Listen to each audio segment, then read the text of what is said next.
Good afternoon and welcome to Midday Report. I'm Saria Stremska. The United States is set to reduce troop numbers in 3 more eastern flank countries. The EU says this highlights the need for Europeans to step up and do more for their own security. For more on this, let's bring in Alex Kadir, who is in Brussels. Good afternoon, Alex. Good to see you. So do we know how soon these troops might be withdrawn from Europe?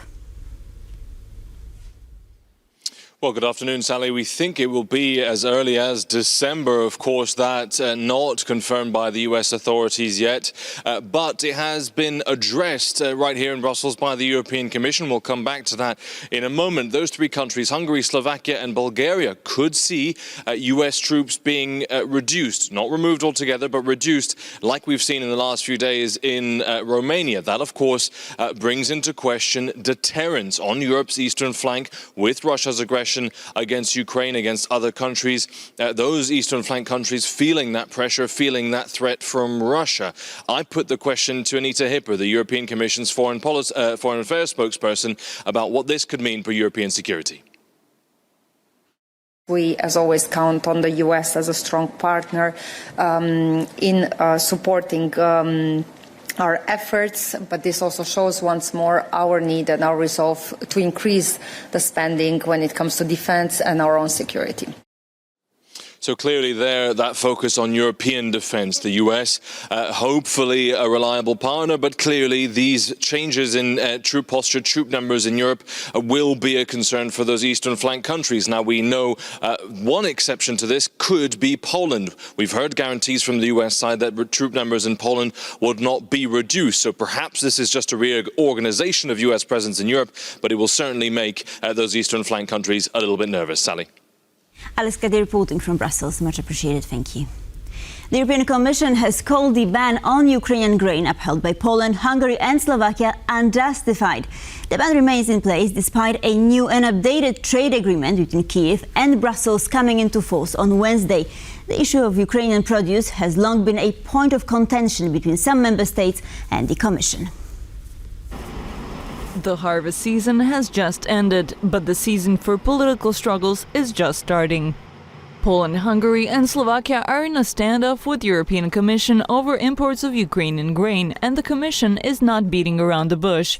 We can take you to court. We do not believe there is any justification to prolong the export bans in the member states you mentioned. Based on that conviction, we will now engage with the aforementioned member states with a view to getting them to remove those bans.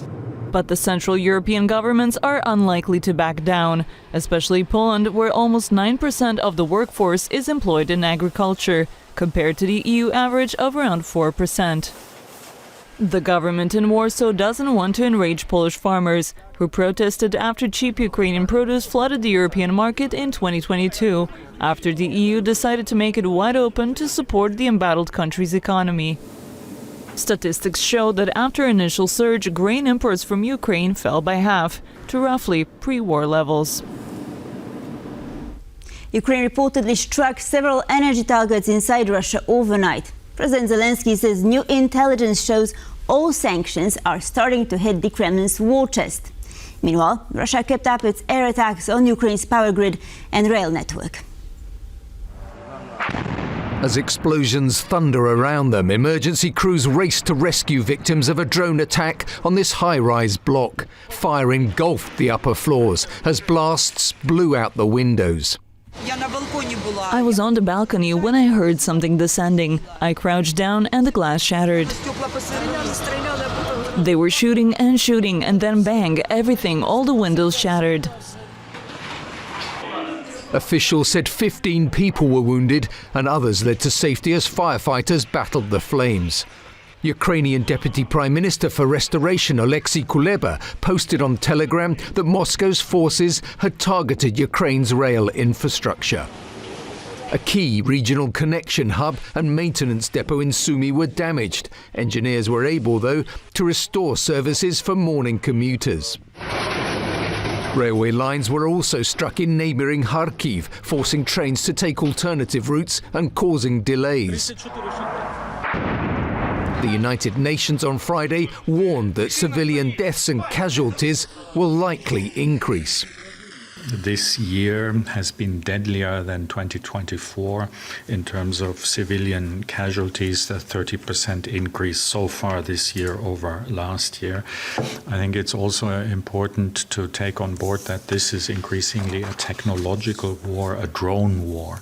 Drone attacks are increasing. In Russia, energy facilities in 3 regions, Oryol, Vladimir and Yaroslavl, were hit by a wave of Ukrainian drones overnight. The targets included a thermal power plant, an electrical substation and an oil refinery, according to the Kyiv Independent. In his nightly address, President Zelenskyy said Ukrainian intelligence reports suggested Western sanctions will hit Russia hard in 2026. Oil exports are the basis of Russian arrogance. And if sanctions are maintained and strengthened, Russia will lose at least $50 billion next year. This could be a strong argument for Russia to have a motive to end this war. We will make more arguments.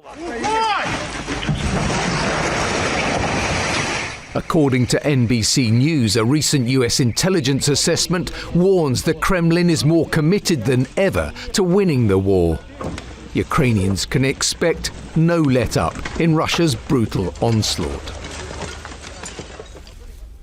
A discussion is underway between technical trade experts from Beijing and Brussels on critical rare earth minerals. While much of the meeting is under wraps, there are high hopes that the meeting will help secure more of these vital materials for Europe.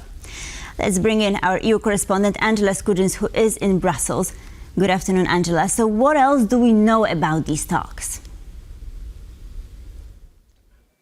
Good afternoon, Sally. So much is under wraps for now, but we do know that the conversation started earlier this morning. It is expected to finish at 5:30. We're hoping for a readout of some sort, at least from the EU's side, regarding these talks. The European Commission stated earlier this week the aim is to thrash out the long-held issue of the EU's dependency on China for those critical rare earth minerals. These are 17 minerals crucial for the development of Europe's green tech as well as defence ramp-up. We're talking about ingredients used to build naval vessels as well as fighter jets, wind turbines. These are things that the EU desperately needs. But the reason that this meeting is so significant and newsworthy is because we saw a simmering of trade tensions between Washington and Beijing on the sidelines of the APEC summit in South Korea. Donald Trump, the US president, agreed to trim tariffs on China, with China also agreeing to unpause those exports of critical rare earths minerals to the US for at least 1 year. We know the EU has been impacted by this.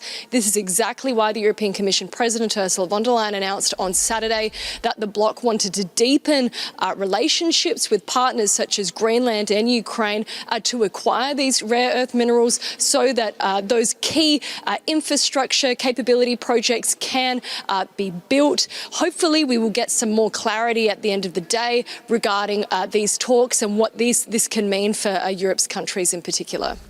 Angela Skujins reporting from Brussels. Thank you. The Latvian parliament voted to withdraw from the Istanbul Convention, a treaty aimed at combating violence against women. Around 5,000 protesters gathered in central Riga to oppose the withdrawal.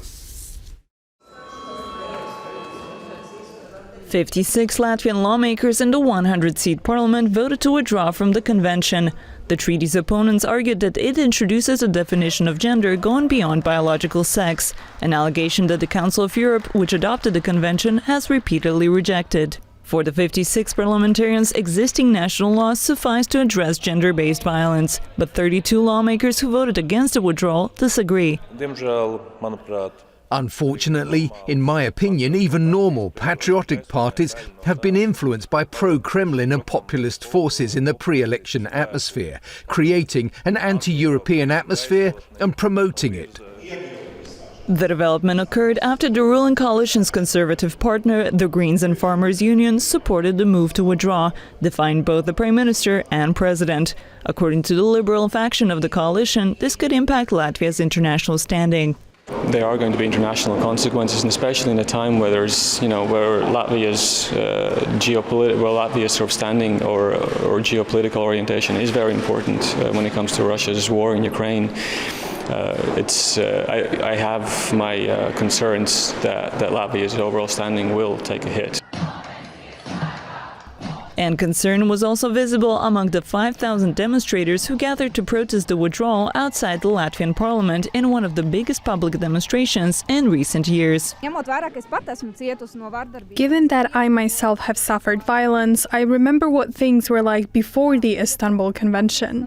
Let's say how inclusion worked in Latvian society back then. It's important that we stay committed to ensuring that human rights are respected. The protesters were joined by the country's prime minister, who expressed her support for remaining committed to the treaty. A big thank you to everyone who came today, because violence often happens in silence and we don't talk about it. Thank you to everyone who refuses to stay silent, and thank you to everyone who speaks their mind about withdrawing from this convention. The motion is awaiting approval by the Latvian president, who indicated he would announce his decision within 10 days. The Istanbul Convention has been widely ratified. Out of the Council of Europe's 46 member states, only Armenia, Azerbaijan, Bulgaria, the Czech Republic, Hungary, Lithuania and Slovakia are yet to join it. Should Latvia withdraw from the treaty, it would be the second country to do so after Turkey and the first EU country to have made the move.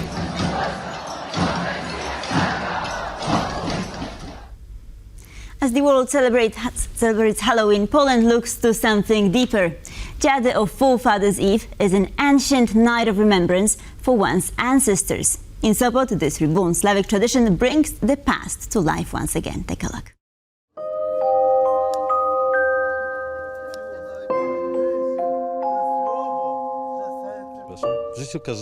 There comes a time when we lose someone close to us. Dziady is very meaningful because on that night we can feel their presence, meet them once again, talk to them and thank our ancestors for what they gave us and what they taught us.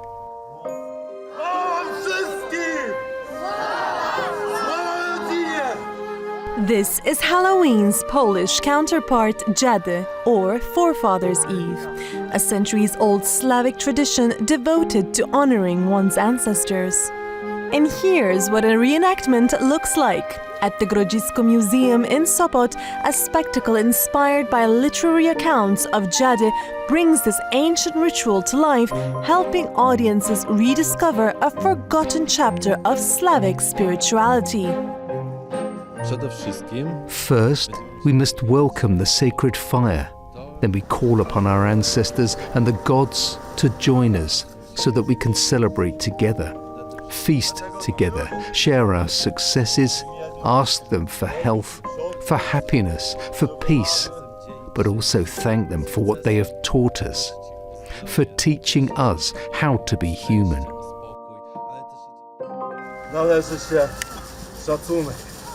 The Karaboshka masks are worn to imitate the dead and burned to guide souls back to the afterlife. The ritual was strongly linked to a belief that during seasonal changes, especially in October and November, spirits of the dead return to the world of the living, making it possible to interact with one's ancestors.